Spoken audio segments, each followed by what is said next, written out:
அனைத்திலும் அனைவரிடத்திலும் அழகையே காண்போம். அழகு என்பது நாம் பார்க்கும் பொருளில் கிடையாது, அது பார்ப்பவரின் பார்வையில்தான் உள்ளது என்று கூறுவார்கள். ஒரு மனிதரை நாம் பார்க்கும்போது அவரிடம் ஏதேனும் குறை தென்படுகின்றதென்றால் உண்மையில் அது நம்மிடம் உள்ள குறையையே பிரதிபலிக்கிறது. ஒரு பெரிய வெள்ளை காகிதத்தில் கருப்பு நிற மையை கொண்டு ஒரு சிறிய கரும்புள்ளியை இட்டால் அந்த சிறு கரும்புள்ளிதான் பார்ப்பவர்களின் பார்வையில் பளிச்சென்று தெரிகிறது. காகிதத்தில் உள்ள வெண்மை பெரும்பாலும் தெரிவதில்லை.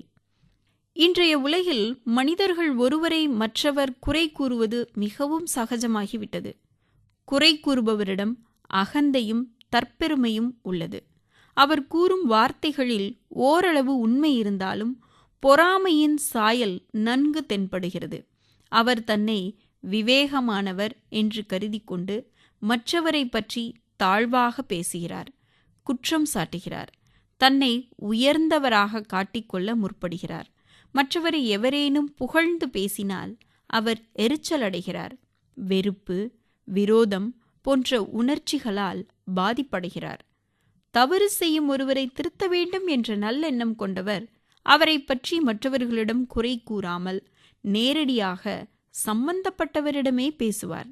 மற்றவர்களின் உணர்வுகளை நன்கு புரிந்து கொண்டு இனிமையாக பேசி நல்லவிதமாக தன் அறிவுரைகளையும் ஆலோசனைகளையும் எடுத்துரைப்பார். எல்லோரிடத்திலும் சந்தோஷமாக இருப்பார். கருணையும் அன்பும் கொண்டவராக இருப்பார். அனைவரையும் மதிக்கத் தெரிந்தவராக இருப்பார்.